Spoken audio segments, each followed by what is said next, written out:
Hello, friends. It is Link, the Gulf Coast Gardener. Today is Saturday, January the 18th, and I love to grow flowers. I grow more and more new varieties every year, so I thought I'd spend a few minutes talking about the flowers that I've been growing over the past few years here in Jamaica Beach. And maybe it'll give you some ideas of some great flowers that you can grow as well. So let's get started. So let's start off with one of the best pictures I've ever taken here in Jamaica Beach. Check out the gorgeous Peggy Martin rose climbing up the stairway. I've got one of my favorites, which is Victoria Blue Salvia here in the foreground. And then climbing up the front part of the house and onto the deck, that is a star jasmine, and it is a wonderful plant to grow in Zone 9B. Peggy Martin Rose is a climbing superstar. Of course, it survives freezes like all roses, but it's also famous for surviving saltwater floods. And as you can see, it makes an outstanding cut flower. We've been growing star jasmine here at our house since we moved in over 7 years ago, and we absolutely love it. Now, it's one of the best plants you can grow if you have something really nice for it to climb on, and it will flower profusely in the spring, and it smells amazing. Your yard will smell like a perfume factory.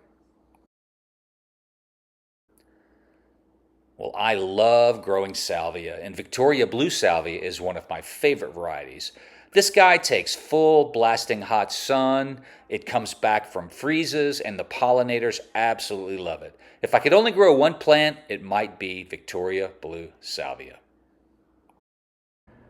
Now, here is something I started recently, and that is direct seeding flowers in the fall. I planted this Hummingbird Haven mix from Botanical Interests in October of 2023. The plants got really well established over the winter, and I had some of the earliest and most beautiful flowers I've ever had. They started blooming in spring and bloom right through the summer.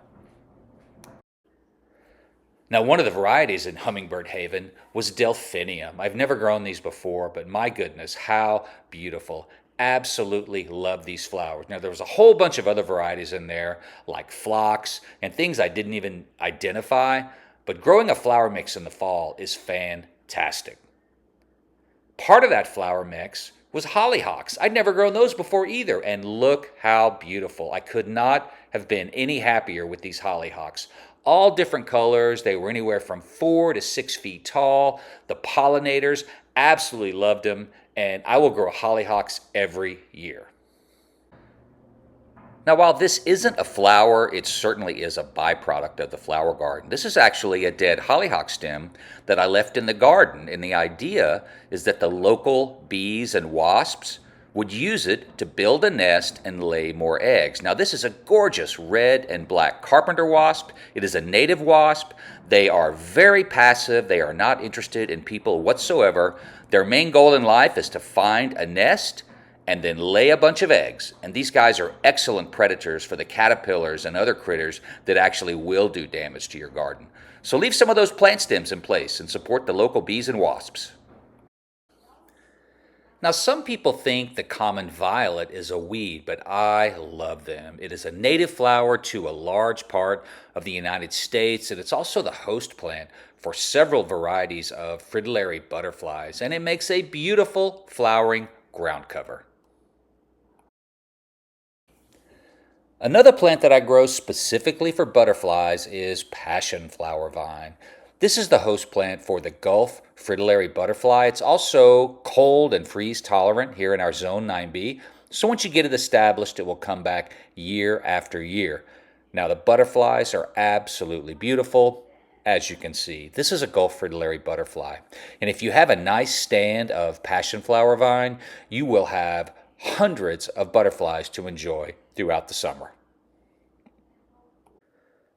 In my opinion, no flower garden is complete without zinnias, and my favorite variety to grow is Benary's Giant. They come in all different colors, and it's one of my absolute favorite flowers to grow. You can pick up seed in a lot of different places, so they're not hard to find.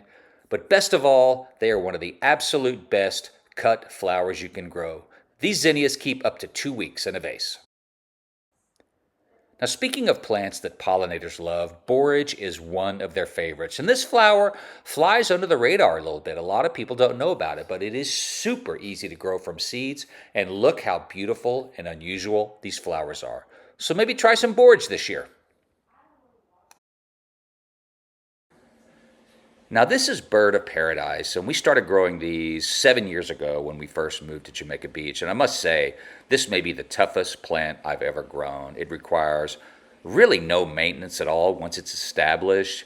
And this has come back from multiple freezes and several saltwater floods. So, if you want to plant something and then forget it, you may want to check out bird of paradise. Be sure to plant it in full sun so you get the most flowers. If you follow my channel, you know I am a huge fan of Mexican oleander. I grow these plants every year and it is one of my favorites. My variety has these really pretty peach-colored flowers and the pollinators love these guys as well. Now, Mexican oleander, you can plant it in your yard or your garden, but it also makes a really good container plant. Check this guy out. I've got two of them in my driveway and they are doing really well. Now, in addition to the peach color flower, you can also get the Mexican oleander with the yellow flowers, which is also beautiful. Now, one of the best things about Mexican oleander is that you can save your own seed and start as many plants as you need.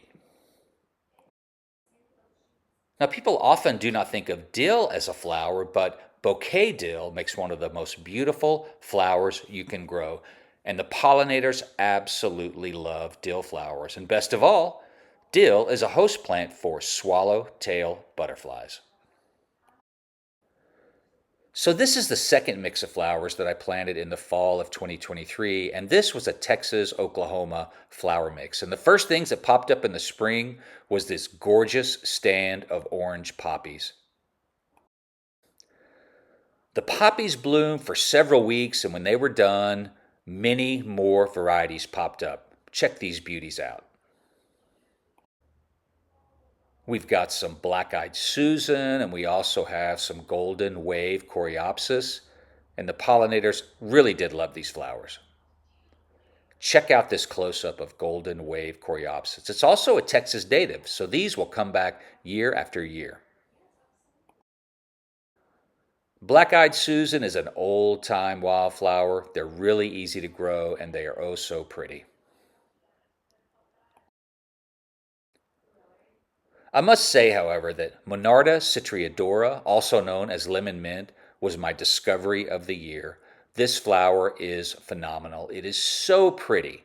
It is a Texas native, and the bees and butterflies absolutely love it. I think it's my new favorite flower. And it also makes a really good cut flower, as you can see. The flowers and the leaves are really tough, and they last a long time in the vase. Now, one more variety from that seed mix. This is Indian blanket. And if you live in Texas or the Southeast, you've probably seen this wildflower all along the highway. But why not grow them in your yard? They are absolutely beautiful. They're super hardy in our zone, and they will come back year after year. Check out these beauties. This is spider lily, and it's also a Texas native. And these guys are tough as nails. They take everything our Gulf Coast Zone 9B can throw at them, whether it is floods, whether it is freezes. They don't care. They come back year after year and just continue to spread. Now this is Mistflower, and look how pretty. If I had to choose one flower that was the butterfly's absolute favorite, I would say that it is Mistflower. If Mistflower is blooming, you will always find butterflies, and these guys are tough as nails as well. They come back year after year. Freezes are no problem. So can we talk about salvia? Awesome. Victoria blue salvia may be my favorite flower to grow. It is a phenomenal plant for the garden, as you saw earlier in the video, but it also makes a really nice container plant. Now, scarlet sage is the Texas native red salvia, also a superstar for our area. Look how pretty it is in this container. These things bloom nonstop, practically year-round, and it is really easy to save seeds. And this is a new variety that grew for the first time this year. It's called Coral Nymph Salvia, and it is absolutely stunning. I will be growing these guys year after year after year. If I had to choose one family of plants to grow, it might be salvia. Something new for me in 2024 was Gomphrena, and it is a superstar. It handles full sun, it handles full heat, it doesn't mind the wind. It flowers nonstop all through the summer and right into winter and comes in many different colors. It's one of my brand new favorites. Even the pollinators like Gomphrena, so what's not to love? Now, something else that was new for me this year was ice plant. I finally found several plants that will survive on our hot and sunny and windy deck. And ice plant flowered nonstop all summer. It's still flowering here in January. Look at this beautiful purple variety. We also had one with these dainty red flowers. If you could see our deck right now in the middle of January, this plant is beautiful, it's green, it still has flowers, and could not be any easier. They're a succulent, so they're relatively drought tolerant. They don't mind the full sun, they don't mind heat. And one thing else I love about them is that they are super easy to propagate. I have created 20, 40, probably 80 new plants in 4-inch pots. They're so easy. You just take a small cutting, you drop them in some soil, and you have a new plant in no time. So ice plant is a superstar. Now, I grow a lot of different varieties of basil, but Thai basil may have the most beautiful flowers of all of the varieties of basil that I grow. Check out the beautiful cut flowers in this vase. Another favorite of the pollinators is the aster family, and I love these smooth blue asters. Once everything is kind of burned up in the summer, you'll get this beautiful fall color from your aster plants. And speaking of perennials that flower in the fall and winter, check out this Copper Canyon daisy. It is absolutely beautiful. This is one of our favorite perennials to grow, and it will be flowering late in the fall and well into winter. Now, this is an agastache or an agastaki. I'm really not sure how you say it. This particular variety is Blue Fortune, and it was a superstar when we first moved to Jamaica Beach, and I need to get my hands on some more. Now, one final flower that was new to me in 2024 is Amy. This is part of a flower mix that I grew for the first time, and it's one of the prettiest things I've ever grown. Look how nice. Well, there you have it. That's about 12 minutes worth of flowers. I hope you saw something in here that you could potentially use in your yard. I'll be at the Galveston Farmers Market on and off this coming year. I'll probably be there in the next few weeks with some of the very flowers you saw in this video available for sale. So keep an eye on my YouTube channel and my Facebook page, and I'll announce when I will be at the Farmers Market. Thanks so much for watching. If you haven't subscribed, I sure would appreciate it if you would do so now.